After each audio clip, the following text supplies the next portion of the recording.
Hi gang, 4 items on the joy of football this week.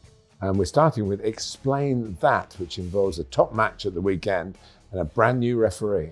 3 of the best brings you players from Manchester United, Austria in Portugal, Celtic, Middlesbrough, Aston Villa and Fulham. And Neil's voice of passion is all about passion.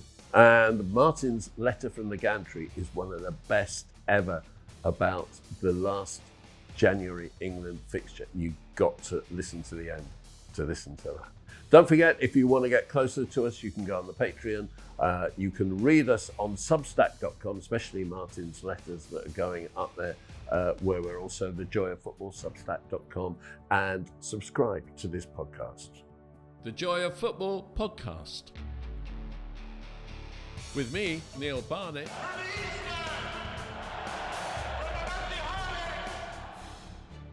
And with me, Martin Tyler. Looks for Xavi! Rooney! Aguero!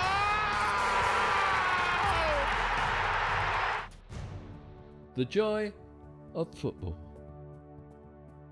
Hello, the joy of football with Martin Tyler, the greatest commentator in the world, and me, Neil Barnett. And financial advice from St James's Place sponsors the joy of football. Welcome. This is my 3rd week of the recovery from eye surgery that I've had. It might be the last one, actually. It's improving a lot, but I just want to say, President Macron, you are welcome to have copied my look at Davos, and I hope it works for you as well as it works for me. That's a great point you make, Neil, except that 80% of people who follow the joy of football do it on sound only, so it's not really registered too much across the shades, corridors of power in football. And a fedora. Yes. Spine the camp is back. We have a busy podcast today. So let's start with Explain That. Martin, explain this. Arsenal top of the league, their results against the 5 clubs from 2nd to 6th are not impressive. They did win away 1-0 at Manchester United, but lost 1-0 at Liverpool. They drew 1-1 at home to Manchester City, the same away to 10-man Chelsea. They lost 2-1 at Aston Villa. Their best result was a home 4-1 win over Aston Villa, but they were held 0-0 at home by Liverpool. And of course, now they've lost 3-2 to Manchester United at home. Compare that to their Champions League results against the top seeded clubs. They beat Atletico Madrid 4-0 at home, Bayern Munich 3-1 at home, and Inter Milan 3-1 away. They're doing better against major elite opponents in the Champions League than they are in the Premier League. And yeah, but you don't have to finish top of the Champions League status, and that applies to psyche of all those clubs that you mentioned. You can lose a game or two. As long as you finish in the top 8, you've done your job. So maybe Arsenal have benefited from that in those games.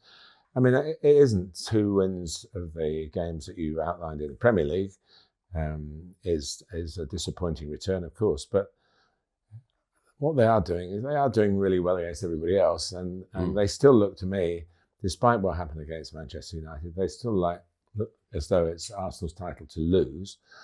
I suppose the one issue is where are the big goals going to come from? You know, the set pieces have obviously been outstanding for them, not just for this season, but in the past as well. They've nailed that down, but the lack of a 20-goal striker, I mean, they had that last season. They didn't have an out-and-out main marksman, and Gyökeres was brought in to do that. That hasn't happened yet, and if it will happen at all, and that the questions with each passing week, and especially passing week against the bigger clubs, that looks an area of concern. Whether Kai Havertz will get the job back, if you like, it's possible that he will, but that inability to rely on the set pieces really, but there are a lot of players who've scored a lot of goals from the season, but a lot of them have been in Europe. So the Premier League scorers are not high at all. And, Declan Rice is always going, I don't score enough goals. Odegaard, who did provide in the past, before his injury problems, a regular number of goals, hasn't been scoring. Martinelli scored a lot of goals in the cup competitions, but not in the Premier League. So that could be the one Achilles heel. None of those defeats. Obviously, it was an amazing 3 shots on target, 3 goals for Manchester United. And that's not going to happen every week. But they were stunning goals. And Arsenal have had shots and they haven't got the required accuracy or the required ratio of shots to goals. So they need to find a way of getting goals from open play, I think, just to cement this. The Arsenal fans will be nervous because of the recent history. But Manchester City haven't been doing that well in their recent league games. And certainly Liverpool, although they were unbeaten for a long period, of still stuttering along with drawn games and now a defeat at Bournemouth.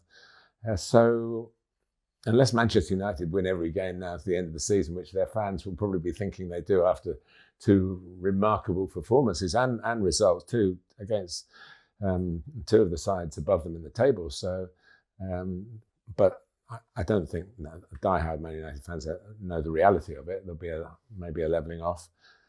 But they're the team, actually, over the 2 weekends, they're the team that have really made us sit up and take notice. My feeling about Arsenal is this: I don't know who their leader of the line is. I don't know if it's Jesus. I don't know if it's Gyökeres. I don't know if it's Havertz. I don't know if in the end it's not Mourinho. Mourinho does a very good job up there, actually. Yeah. We give him a bit of slack, obviously, because he's a midfield player who's taught himself to become a striker. He's always scored goals, so maybe that's not the biggest surprise, and maybe he'll end up doing the job. But Gyökeres does lead the line. He plays in that physical way. It's very hard to quantify the runs that he made to the actual goals that are scored. But he gives them a focal point more than the others that you've mentioned. But if I look at the other top teams in Europe, I know who the leader is, but obviously Manchester City, it's Haaland. At PSG, it's not a recognised centre forward, except that he gets the goals of a centre forward. You don't need to compare Europe. We're comparing it with Arsenal. Want to win the league. Yeah. That's all. They've got to get that sign up on the perimeter of the Emirates Stadium. It still says the last league was 2004, and they've got to change that. And if it's not 2026, there'll be repercussions, I'm sure. So the nerves are in, but that's part of it. I mean, none of us, except the Arsenal fans, want to stroll to the finishing line. I mean, it's all part of what the Premier League is. Brilliant. The wonderful package of the Premier League. Explain one other thing to me. Not so many weeks ago, a lot of people were saying Arsenal could break the all-time fewest goals conceded in the top flight record, of course, held by Chelsea. So I had an interest in that. They've now already passed it. They can't break it. And that's after 23 games. And they passed it by conceding 3. So going into the game, they conceded 14 in their first 22 league games and suddenly conceded 3. Is that their downfall, or is that Manchester United's quality? And the quality of the shooting. I mean, at one marginal call, and I'm going to talk about the player later on, but there was no actual evidence to show that Patrick Dorgu had handled the ball before he let fly. Under the handball rules, even if it's not deliberate, if you're the scorer, if it's hit your hand, then, and that was a close one. And I'm sure, there's lots of angles to look at it and nothing, but they didn't say it wasn't handball. They said there was no conclusive evidence to overturn the on-field decision. So that's a marginal thing that's gone against Arsenal, if you like. But in this case, if there had been a handball, it didn't actually affect the ball. It doesn't matter. I know. I accept that those are the laws, but the laws are stupid. It didn't affect it. It was a wonderful goal. And the shot from Cunha was another wonderful goal. Yeah. And often, even in the non-league dressing rooms that I frequent, people say, look, if we let in bad goals, we're having an inquest in here. If it's a worldie, just almost applaud it yourself and say, well, I was on the field when that happened against us. And that, one or two Arsenal players will probably think, I saw that from amazing close quarters because it was a worldie. So that's going to happen. In the Premier League, any team can produce a world-class goal. People don't shoot as much as they used to. So maybe that was the shock of it, really. Not the fact that Premier League players can't score from distance. They're not coached to score from distance these days. So, if it was a surprise tactic, I'd love shoot on sight football. To me, that's an exciting part of the game. And also, the first goal, although it was created by an error, was finished absolutely sublimely by Mbeumo. So, interesting. But the other thing is that Manchester United, these are the same players that didn't work for Ruben Amorim.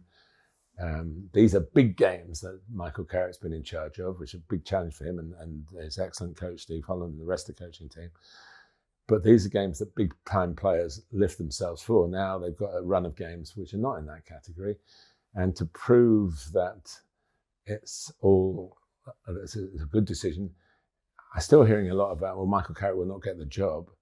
I mean, if Michael Carrick wins 80% of the games remaining, he should get the job. I don't really, I know with Ten Hag, he won the trophy, so. And they played big games last season. Man United got to the Europa League final, don't forget that. So when the big games are there, so now we're going to see a run of games with seemingly a manager that they relate to. Was it Casemiro jumped into Carrick's arms at the end of the Manchester derby? We didn't see much of that under past managers. So let's see. But it's been it was a great result for the Premier League.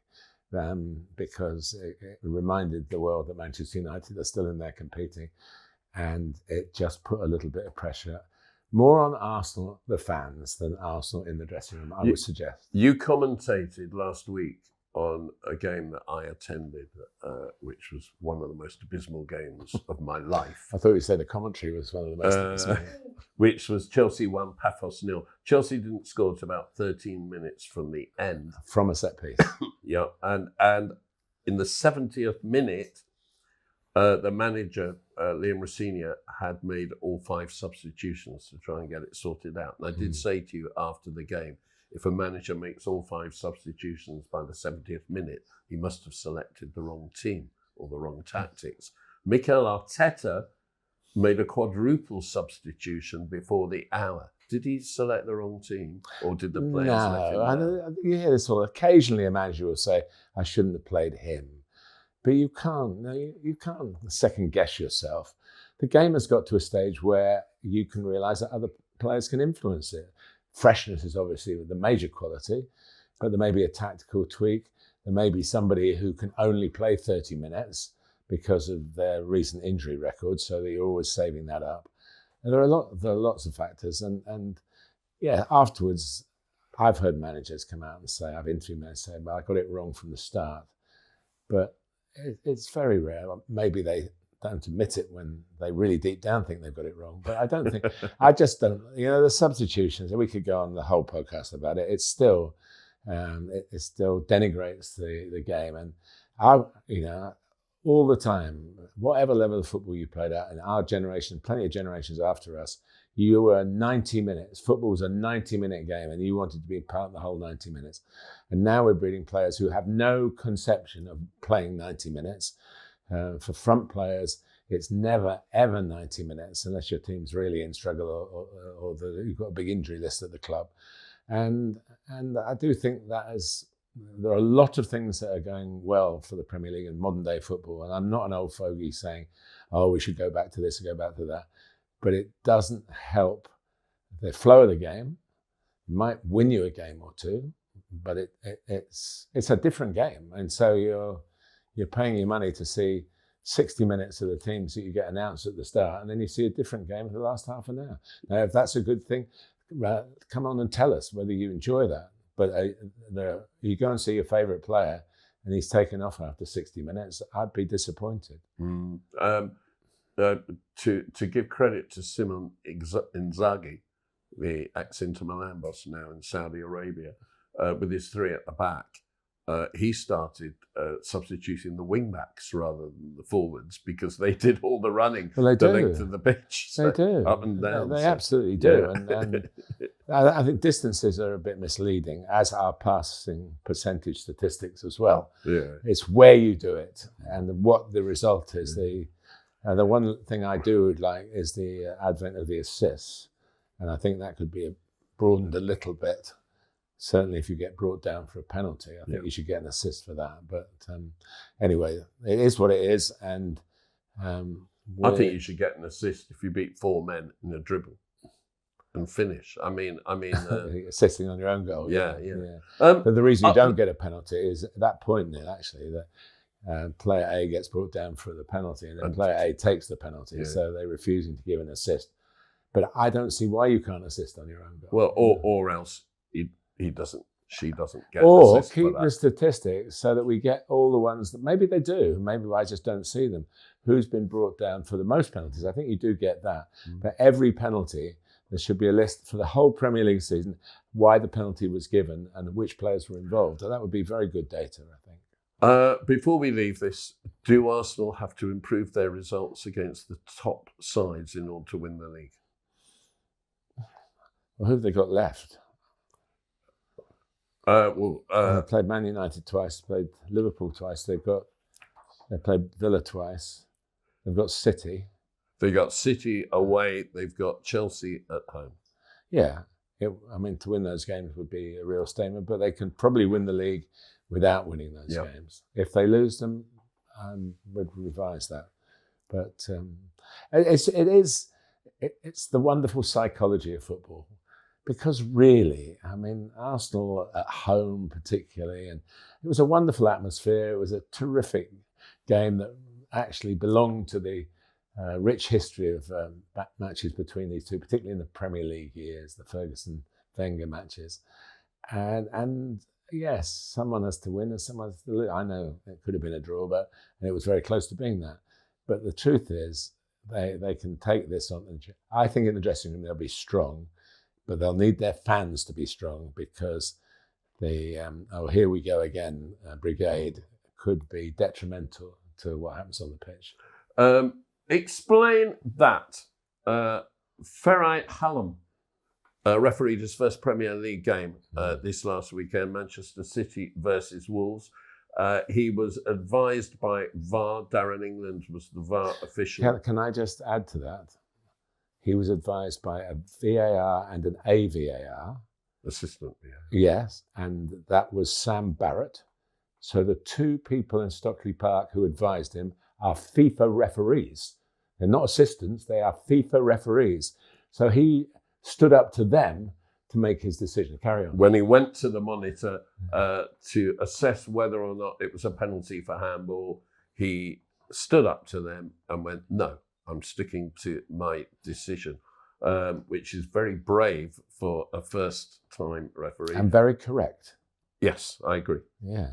Pep Guardiola absolutely massacred him afterwards and said as if he did it in order to try and make a statement. But this is a guy who's come through one of the new ways of becoming a top referee.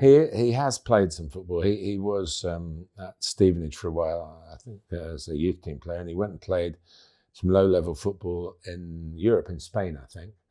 But he is not part of the elite group of ex-players who are being moved forward.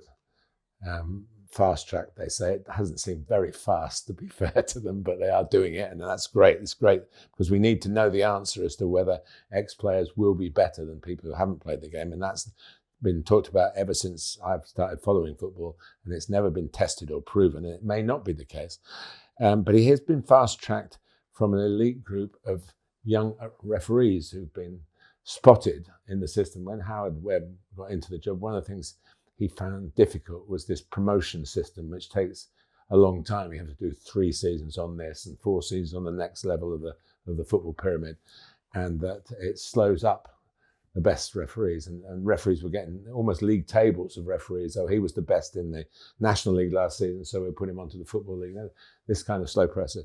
So he's now jumped over those particular hurdles, and at 32, he's got a real chance, and all credit to the system, because it had some merit of getting experience, and there will be times where maybe he will find Farai that the lack of having experienced that situation with that level might go against him. But I think it's terrific, and the fact that he had 2 FIFA referees in the truck back in Stockley Park, rather, saying that you should go and think long and hard about changing your decision. It was yes, a Mosquera, wasn't it? There would have been handball, but you can only be penalised for handball if you do it in the act of scoring a goal. We've seen that happen a few times ago, and I mentioned it with the Patrick Dorgu situation. If it's deliberate, or if you clearly make your body bigger, and the unnatural position is the other thing that comes into it. So those are the only 3 reasons you can penalise. Handball's changed a lot in the last 4 or 5 years, but not in the last couple of years. So it wasn't in the act of scoring. Obviously, it was a defensive. And it didn't prevent a goal either, which I know is not in the rules as you have discovered today. The laws. But which was the reason given for the Crystal Palace concession of a penalty. With Darren England, who'd moved from VAR to on the pitch the next day. Didn't give it, no. But on monitor did give it. Yes. And his reasoning was that the ball was going in, which overruled all other laws.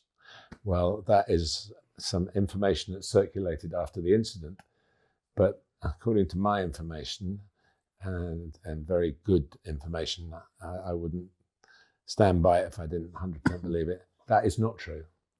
There is it was sort of an act of some sort of explanation, but didn't really excuse the fact that it shouldn't have been a penalty and it shouldn't have been a booking. And so your mob were lucky to get their 3rd goal, really. Yeah, well, I mean, when I discovered the reason that was given, the explanation that was given, I was overjoyed, because I've sat here ever since we started the podcast and said, if the ball is going into the net and it strikes someone's hand, then it's a penalty. It doesn't have to be any other punishment. It's just a penalty, because a handball has stopped a penalty. So I totally disagreed with the booking, but I was elated, not just because it was my team. I was elated because the ball was going in and it stopped a goal. But it's wrong. It shouldn't have been a penalty. It's wrong. In law, yeah, it's wrong. And I do understand. And one thing I think we should say here, Neil, is that going to the monitor, to me, sounds... I think it puts the referees in impossible position. Very rarely, and we've praised Farai Hallam for going to and sticking by it. And we saw actually at Crystal Palace, Jared Gillett stick to a decision about the last man, was it what they call a dog so, deliberate denying of a goal scoring opportunity. And now people are standing up for themselves a bit more and their belief. But the truth is, you see, did you watch it? We did. We talked about in the podcast, the AFCON. I mean, goodness me, looking at how the referee was able to make being knocked about and saw people swelling around him. Probably there should be, if you're going to have a monitor, get it off the pitch, get it off up the tunnel maybe, or somewhere where there's a bit of privacy, where any player who comes off the pitch in a game gets booked. So without, if they deliberately go off the pitch without telling the referee. So let them go somewhere where it's a bit quieter. But are we just exchanging one room at Stockley Park to another room in a football ground? I just think it's probably the weakest part of it. And now we've a bit of 2 great examples here. One where I believe the referee got it absolutely right, and one where with a lot of pressure, and happened to be, I think, totally coincidentally. I know Darren England. I'm sure what happened on the Saturday would not have influenced what he did on the Sunday. So... why don't they just introduce the 10-yard rule? Oh, you withdraw 10 yards. You withdraw 10 yards for a free kick. You can't go within 10 yards of the monitor when it's I see. The referee just for assessing. this, yeah. Well, that is the rule. You can't. You're not allowed to go. Well, around just it. book everyone. Yeah, but they don't. And Well, there's no common sense. I don't think of anybody. I mean, obviously there are some sensible people in this now overpopulated dugout scenario where everybody, there seem to be more people in the dugout at Chelsea than there is in the ground. And you know, so how many of them are going to go set up? So, oh, by the way, I want that put up on a banner. Martin Tyler says there are more people in the Chelsea dugout than there are in the ground. Well, you know, it's slightly exaggerating, but you get my point, don't you? You do get my point. So I think that's something that also be factored in. But the official ruling is that it was not a penalty. It was not handball, so it's not a penalty. Okay, and therefore definitely not a booking. But it just proves the point that the laws really aren't fit for purpose at the moment because they're not clear, and it just needs someone with a little bit more intellectual ability than your average referee to sort out the laws of the game. It goes back to the very big mistake. If we're allowed to be going back to everything, which you do all the time, I'm going to have one now. Going back to the fact that the whole premise of all of this was that any group of people can referee the game the same. Nobody plays the game the same. They get coached, but they play as individuals. They should always be allowed to referee within guidelines, but as themselves, not as a robotic presence, that they could show their personality. If they want to have a laugh with the players, they should be able to do that. If they want, and the players then know, this is our friendly referee. We can have a chat with him. Last week we had this one who we can't speak to.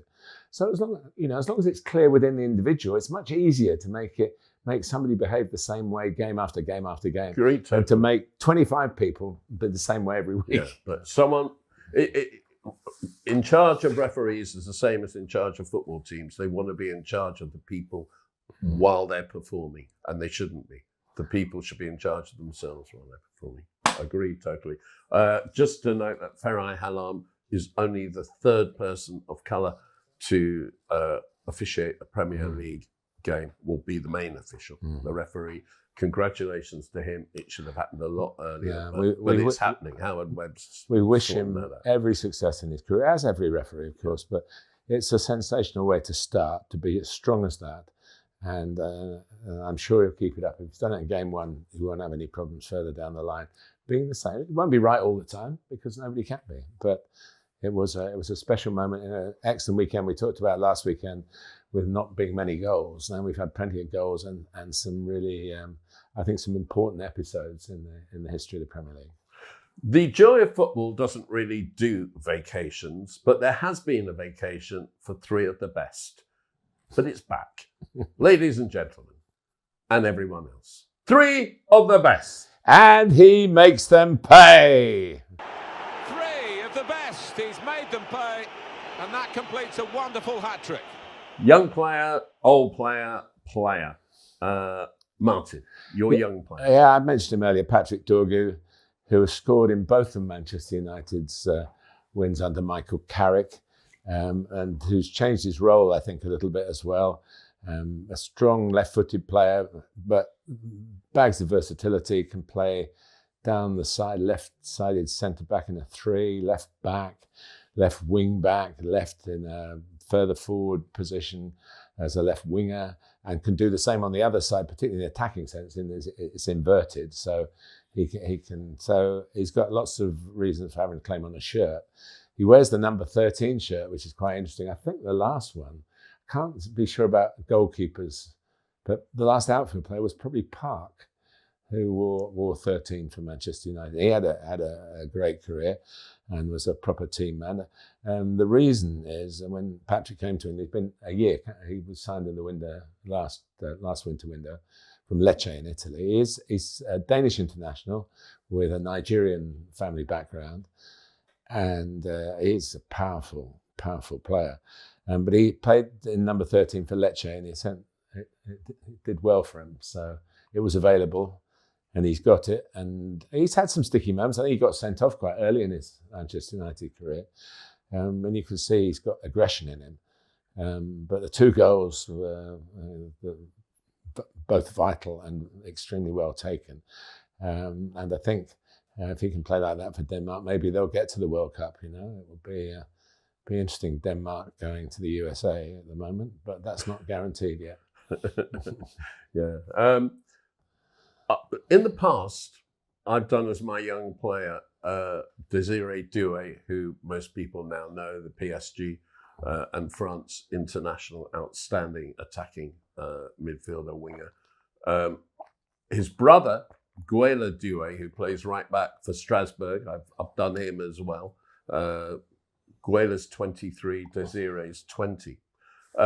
Sad as I am, I was watching on my laptop highlights of an under-21s match from last month, December, in the Premier League International Cup. Chelsea won, Paris Saint-Germain 3. And the holding midfielder for Paris Saint-Germain was Eddy Doue, which sent me running to Google. Other search engines are just as good.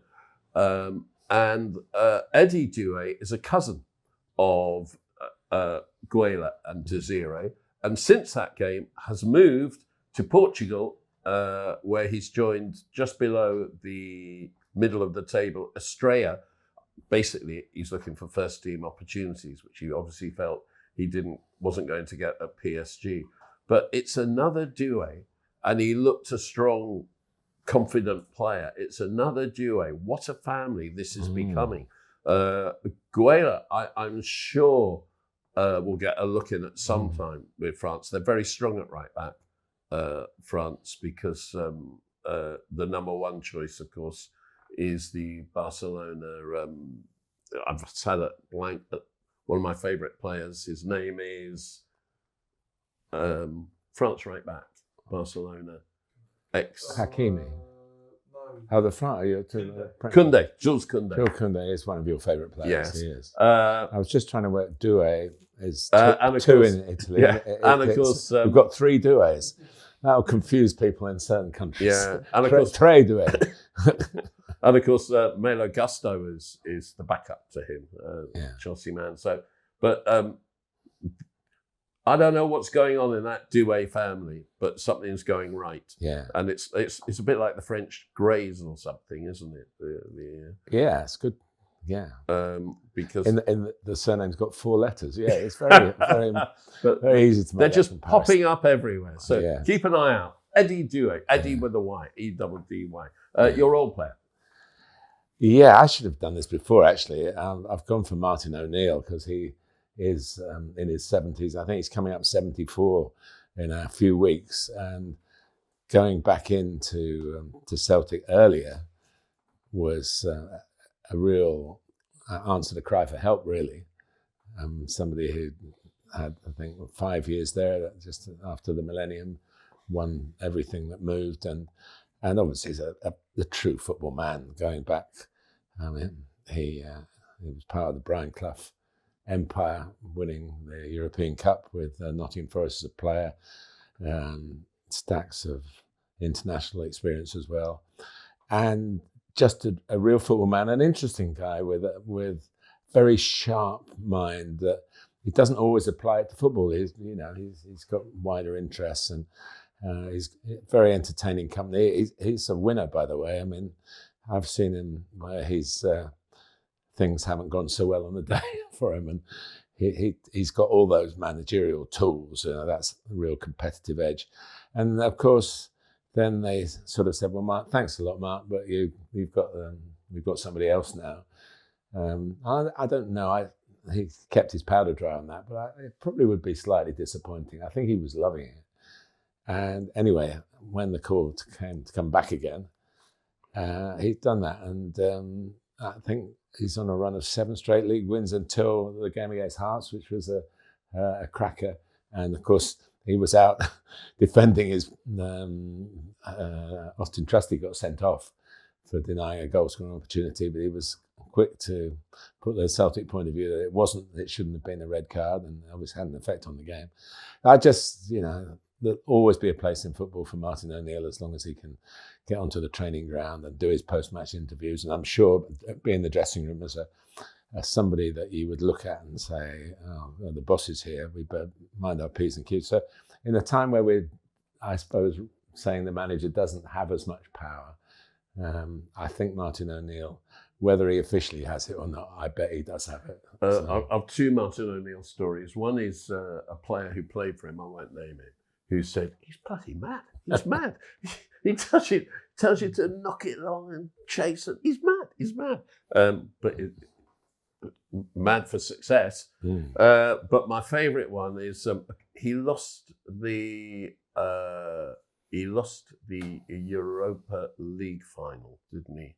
Or UEFA League final to Porto in 2003 when he was in charge of Celtic then. For the first time, in a very bad-tempered game. And that was really the first we had heard of the Porto manager, Jose Mourinho. And some years later, Chelsea won a League Cup second leg semi-final at Wycombe Wanderers, would you believe? He of course had managed Wycombe. He took Wycombe, Martin O'Neill, into the Football League out of non-league. It was probably his first managerial job. And he was in the manager's dressing room afterwards with whoever was the Wycombe manager at the time, I don't remember. And I managed to wangle my way in there. Mourinho was in there. And when I saw the two of them together, I thought, what will the attitudes be here? And when Mourinho got up and left, Martin O'Neill turned around. He said, Jose, he said, don't change. Say what you think. Love it. Don't change. Brilliant. Absolutely brilliant. Yeah, they were peas from the same pod, really, and they're still going. So, my old player, yes, is someone who I picked because he represents the joy of football, and I don't think he gets enough recognition for what he brought to the Premier League, and that is Juninho of Middlesbrough, who I think joined them in 1995 and spent 2 years there, and then went back a second time, and then went back a third time. Middlesbrough supporters some time ago voted him their greatest ever player. And in the period that he played in the Premier League, two things were critical. One was that he played with a smile and everyone adored him. And the other thing was he was a genius. He wasn't a reliable genius, but he was 5 feet 5 inches. He was tiny, but he was a genius, and he was slim. He wasn't strongly built. He made Alvarez look like a giant, look like Haaland. I mean, he was so tiny, but he was a magician, an entertainer, and he was up there with he didn't win trophies because Middlesbrough don't win trophies. Except he won the League Cup, Middlesbrough's one ever trophy. He was in that team, but he brought to the Premier League the exotic skills of Brazil, and he needs to be remembered, and people need to remember him and love him as much as they love some of the other great skilled players who played for the bigger teams. Juninho was one of those players that made the Premier League great. And they did get to some other finals with him as well, didn't they? Yeah, and they lost to Chelsea every time. That's another reason I love him. Yeah. I tee you up, and there you go. But they did, yeah. But he lit up the Premier League when he was here. They had a real Ravanelli came, didn't he? And that was Middlesbrough were big recruiters from outside of the UK. So, yeah, and Emerson, the Brazilian, who was a wonderful player as well. Yeah, they had a hotline to Brazil. They had a few other Brazilians as well. But Player. well remembered, Neil. Well remembered. Yeah, I'm obviously much more on a sort of current theme, and you're going to be with your player as well. And we probably could have swapped around our choices because we're admirers of both, aren't we? Emi Buendía I've gone for,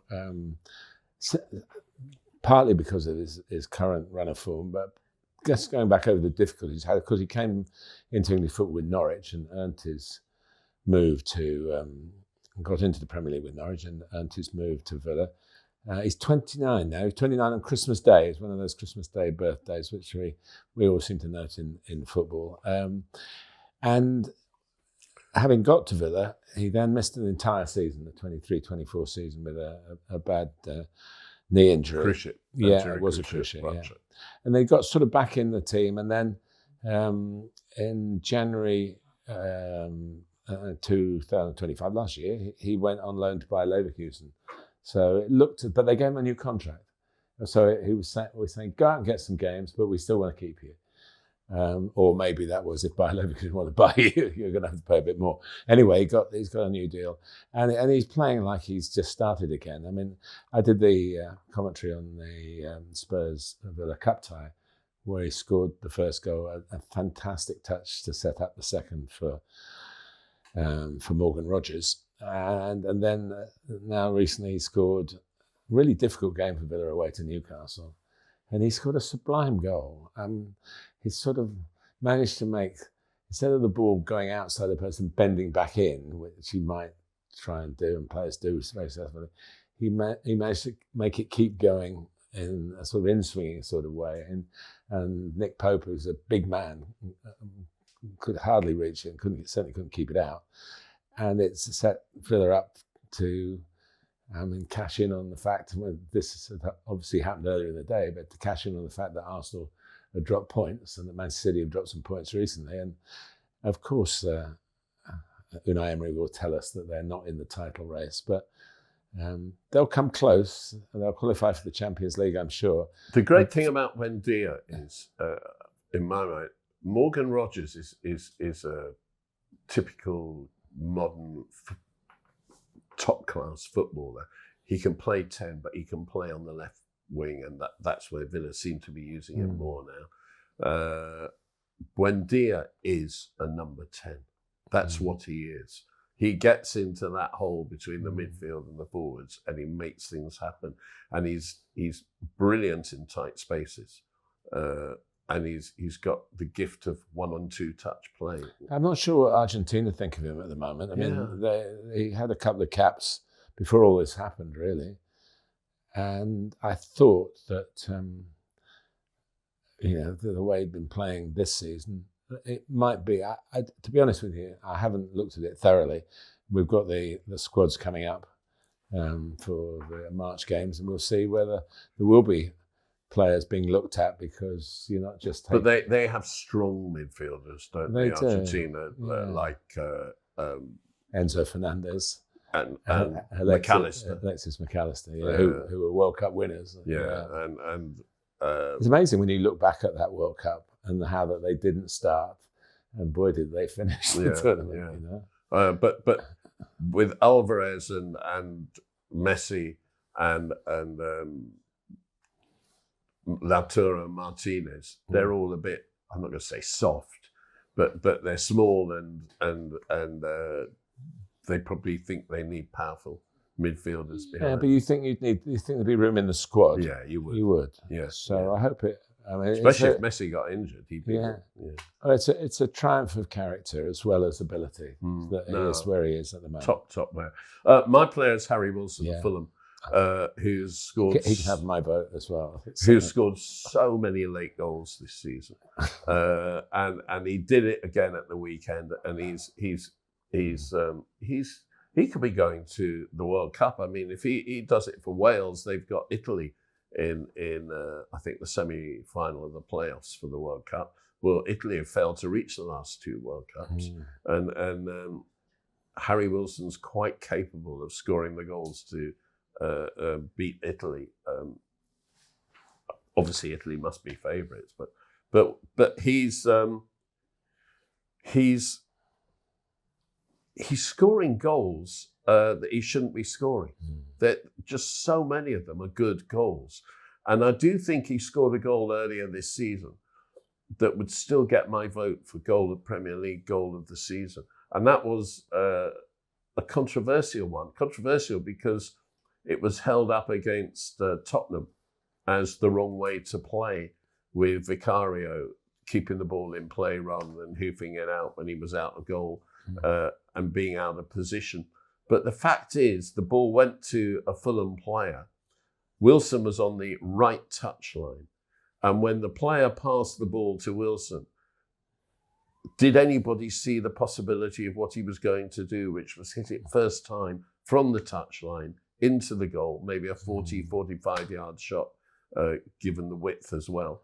And it was just, it wasn't just technique, it was vision. It was vision. All his goals are collector's items. Mm. And when he scored the goal that beat Chelsea effectively in the recent... He did, yep. I said in my comment simply, I just said the wonder of Wilson. Yeah. And he continues what the 2 W's, Martin Tyler. Game, set and match. But he's winning them points. Yeah. And the interesting thing is, he's kind of come of age at 28 years old. I mean, you're talking about he played for Liverpool when he was very young, played for Wales when he was very young. So and just never stepped up he's from there. And now he is. A very easygoing, smiley sort of guy. And I'm sure he's got great ambition, and he couldn't have got to the levels. But he's not all of his goals are sort of swept by them. There was a game against Brentford, I think, last season, where he scored a remarkable sort of agile goal where the last place you could put the ball when the ball came to him was in the net, but he managed to do it. So in a team that's not, that doesn't dominate matches, but has a lot of good footballers in it, there's something about Fulham. They are one of the one of the older teams, aren't they? And, the oldest average age in the Premier League. Yeah, with Tom Kearney playing a bit more now. Tom's a very good footballer as well, friend of the Joy of Football. And I did think that Barclaysman should have saved the free kick, though. But nonetheless, you've got to take it to make it, haven't you? Yeah. Okay, that is 3 of the best. Now, still to come, Voice of Passion, in which it's about passion, really, and Letter from the Gantry, one of the best letters from the Gantry ever. So you've got to stay where you are, or come back to it. But before we go on to those 2, let me just remind you that now that the Chancellor's budget is done, you might be wondering what it's meant for you, your family, and your future. You won't be alone. There's lots to understand about how what she announced could impact your finances. If you're feeling like you need some help, know that St James's Place has a national community of advisors that offer one-to-one financial advice. The St James's Place financial advisor can help with your plan for the future, empowering you to make confident choices around your family finances.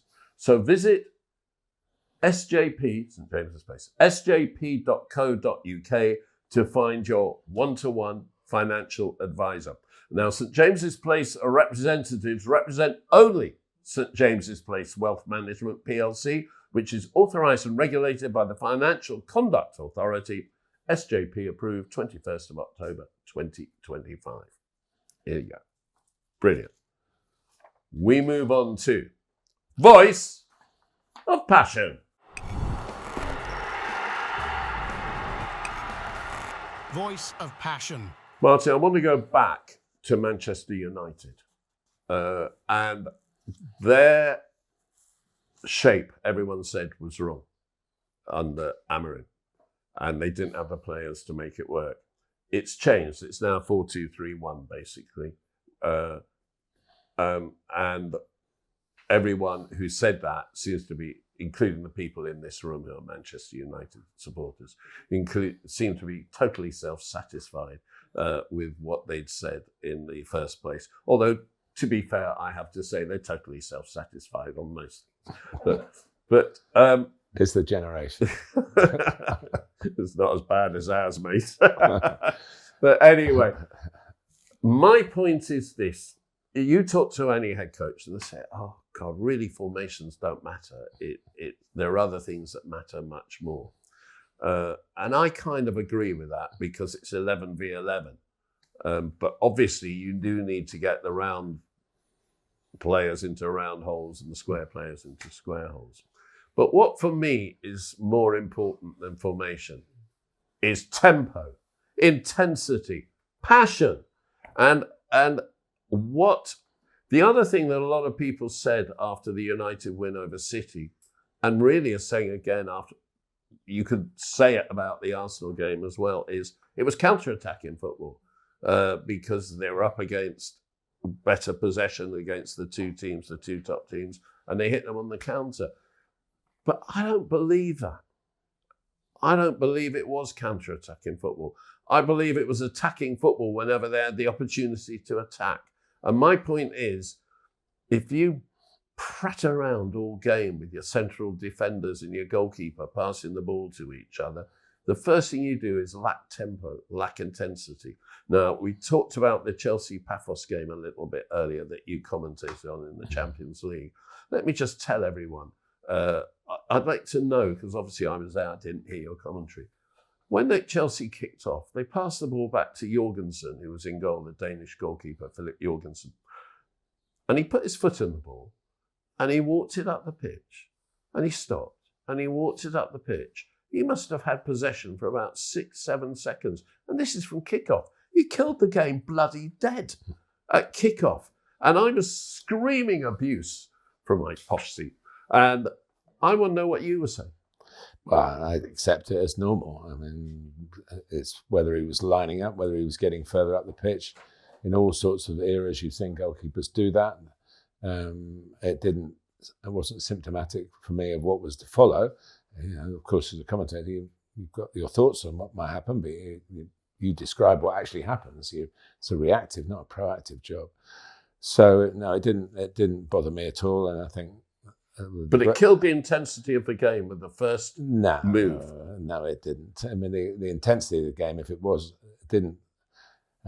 It was attack against defence. Yeah, but it set a tone. It set a tone. So you can't play fast counter-attacking football when the turnovers mean you get the ball back on the halfway line and you set up to go again at a team that hasn't followed the ball out even that far. So it was.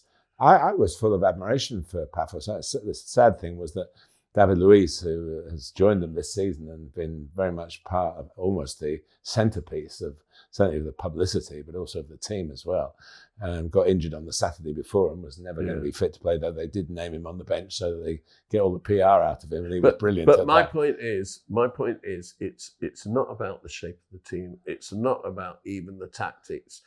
It's first of all, about tempo, intensity, passion. Yeah, but it's hard to play tempo when the other team does give you no room to play. No, but I'm not talking about Chelsea. You can't sling the ball into the box when Delap did play, so you've got one chance of getting the header, you win corners and you score from corners. Yeah, but it's actually what happened eventually. But the biggest difference at Manchester United is what I'm saying, is tempo, intensity. They are playing with a desire to attack. Yeah, but the two teams they've played against have come at them, so they've got some space to play intently in. But if you look at United in history, they always started games on the front foot. Going. Yeah, but they had two centre forwards. That's why. Yeah, and two wingers, and that's why. Now that if you've got that, you can only play with intensity because you'll get overrun in midfield. Yeah, but if you've got Bruno at number 10 and two holding midfielders, and two wingers, you can do that. No, not without. No, they played football on the break, and that a lot of good football is played like that. As a commentator, Neil, I enjoy that. Yeah, but you can see the moves starting. And there was a great goal scored, I think, by Cristiano Ronaldo at Arsenal in the Champions League, a breakaway goal, or maybe it was in the Premier League when they were playing each other in the Champions League, and they played each other 3 times in very quick succession, and it was a wonderful counter attack. And Ronaldo finished it off. I think, you can't.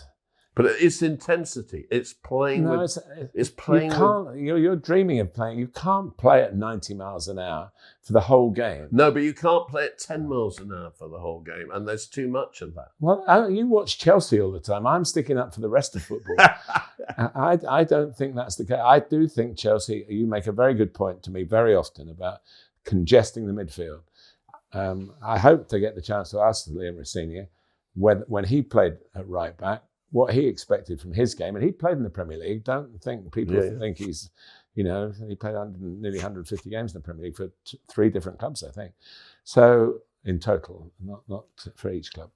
And now his fullback's going to midfield. So the width is the wide players, but that's the way they choose to play. Are they doing okay? Yes. Are you enjoying it? No. That's your problem.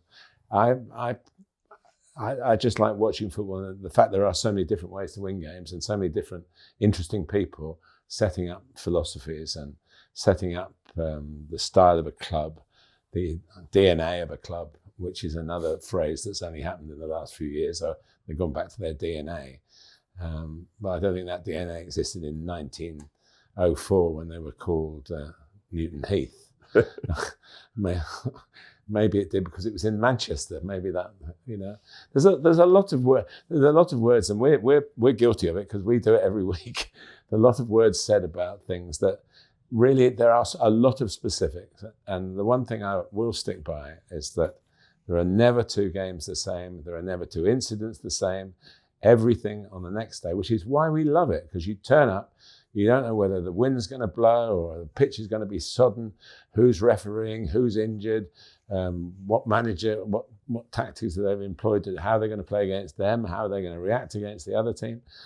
Everything's different, and that's why you've got to keep that in the back of your mind when you're calling for something, which we do, I believe, get a lot of. We don't get, perhaps, it's not fighting football, and you don't want fighting football. No. What I want is passion, tempo, and intensity, and I think that's what has happened under Michael Carrick for 2 games. And to be fair, Chelsea provided it at Crystal Palace. I was delighted, but that is what makes the Premier League so good. Is the tempo? It is, and so. And that's what has returned at United. I think there's a lot of it out there, and honestly, I wish I was 40 years younger and starting again. I maybe have to be 50 years younger. I was going to say, if you were 40 years younger, you'd just be coming to the end. But I think it's a fantastic product, and I think it's brilliantly televised. The shots at the Arsenal game yesterday of some of the Thierry Henry and Ian Wright looking worried, and be able to give that narrative to not just pointing the camera. I'm watching Galatasaray for I'm doing Manchester City Galatasaray, and the coverage of their game against Atletico Madrid. You get one close up every 23 minutes. It's just following the game. Now, for a tactical point of view, it's very, very good. But for the backstories and the passion and the intensity, it's not so good. So the way we cover it, I think, is great. And I was thrilled that I worked for Sky for so many years, because they are top notch, and other broadcasters are not far behind, I promise you. So it's wonderful for football. Passion, tempo, intensity, tactics. Right, ladies and gentlemen, we are here. Martin Tyler's letter from the gantry. Letter from the gantry. As always, Neil, thank you. We're only a few weeks into World Cup year, and the international players around the globe will still have to wait a while before their selections or non-selections will be confirmed. For the broadcasters, however, plans have to be finalised much earlier. I'm very fortunate and very grateful to have been given a spot in the host broadcast services commentary squad. The contract arrived last week and was signed and quickly returned, to be honest, without a glance at the small print. England's preparations resume in March. International windows are now set in stone. Much as Thomas Tuchel would appreciate greater opportunities to check out his options around now, England haven't played in January for 40 years. Almost to the day, in fact, the 29th of this month, 1986. Bobby Robson was getting his squad ready for the finals of an international tournament for the first time in the job. The World Cup, by now confirmed in Mexico, after the original host Colombia withdrew. His England had missed out on the climax of the Euro finals 2 years earlier. This January game was away to Egypt in Cairo, and there were plenty of questions asked in the media about the validity of it. The critics pointed out that England had only played in the first month of the year on 4 previous occasions. Way back in 1879 at Kennington Oval, a 2-1 win over Wales, and 3 times in the 1960s, all 1-1 draws. The special year of 66 began against Poland at Goodison Park. And then as world champions, they played in Scotland in a European Championship qualifier in 1968. 12 months later, it was Romania at Wembley. Now, a number of Robson regulars couldn't make the trip to Egypt because of club commitments or injuries. Conspicuous absentees included the regular skipper Brian Robson, John Barnes, and the Spurs contingent of Glenn Hoddle, Chris Waddle and Gary Stevens. Seasoned campaigners like Peter Shilton and Kenny Sansom and Ray Wilkins did travel, but none of the others who played had more than 15 caps. Egypt's incidentally were managed by an Englishman, Mike Smith, who in his career had 2 spells in charge of Wales, and 2 months after this England fixture led Egypt to victory in the African Cup of Nations. Make no mistake, this was a proper test as the two contrived to face each other for the first time. The television coverage was only for edited highlights, and I was there for ITV. For all the best technical efforts at the NASA Stadium, it was impossible to set up the proper sound link back to London. For I think the only time in my career I called the game on the telephone, which seemed to work, except on a couple of occasions when an operator cut in and asked, "Do you still want to continue the call, sir?" Listening to it back now, the sound engineers did a great job. 22-year-old Trevor Stephen opened the scoring after 14 minutes. It was England's first goal on African soil.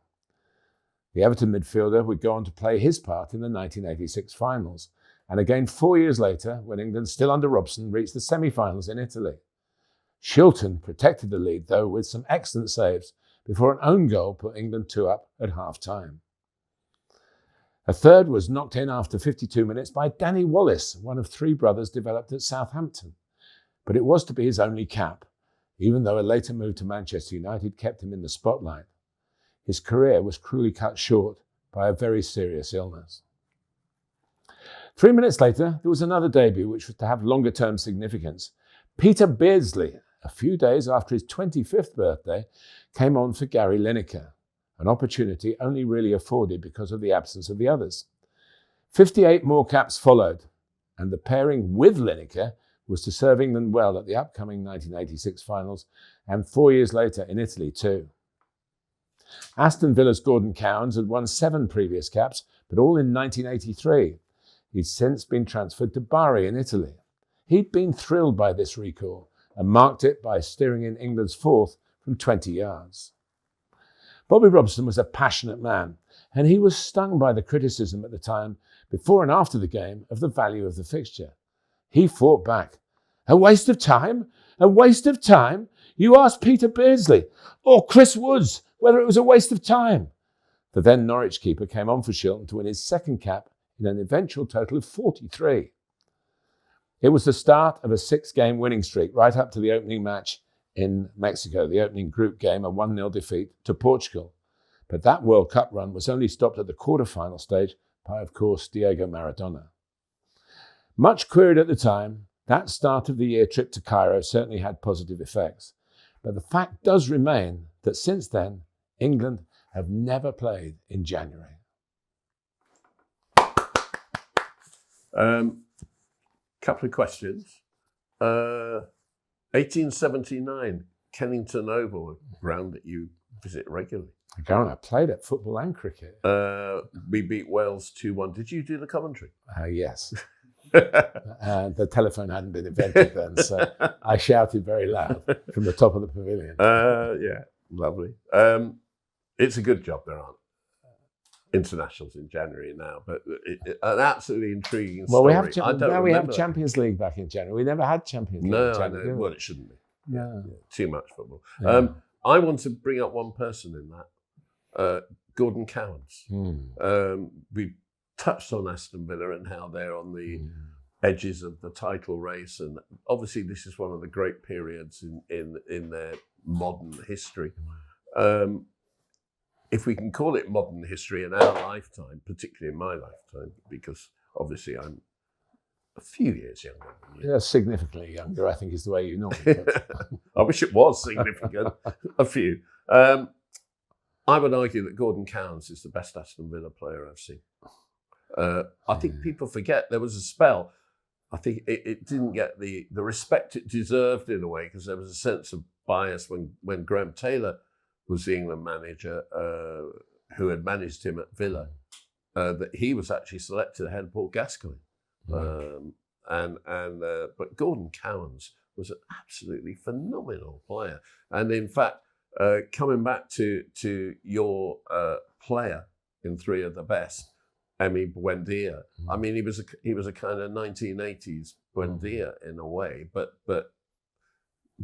with more longevity to his first team career. Gordon Sidney Cowans, always known as Sid. And a little story about him, a very personal one. The commentators to the team played in the 70s and the 80s right up until the Premier League started on Sundays, where we couldn't play Sundays because we were all working. And at some period in the 80s, we played at Paget Rangers, which is a non-league club in the Birmingham area. And we played, and they had a few sort of celebrity guests. And it was a game where the crowd came in. Anyway, a good friend of mine, Steve Hamer, who was a very good non-league player, he was marking, he's a defensive midfield player in this game, and he was marking their midfield player. And so we've come in at halftime and we're leading. And I went, Steve, you've done a great job, keeping Gordon Cowans quiet. Gordon had turned up to watch. They'd been a couple short, and he got his boots out of the car or whatever you did in those days. And he played, and he was playing for Villa then. And Steve went, is that Gordon Cowans? And of course, in the second half, he was terrified of him. And it was just like, he's just such a down-to-earth person, a really he was a genius. Yeah, to watch him at close quarters that day was, and he was famous, but half of our team didn't realise it was him, because he was so understated, really. And but that injuries kept him out of England for a while after that, so he didn't feature in the big tournaments really. But he was well deserved, and I can remember how excited, because he'd not played for the best part of over 2 years, to get a call back. Yeah, I mean, he was in the European Cup winning team, Champions League winning team in the early 80s, and he was in the team that came second under Taylor, which probably got Taylor the England job. And he was.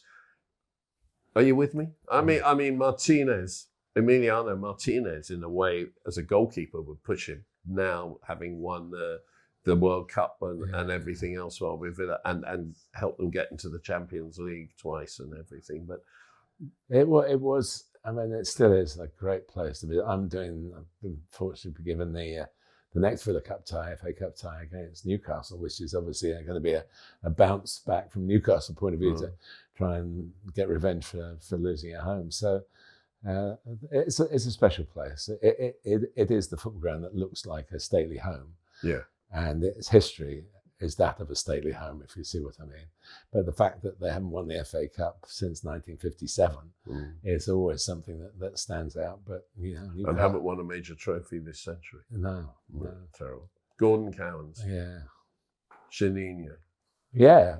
I mean, great players. Buendía, We're polishing our football midfield appreciation today, aren't we? So. That's it.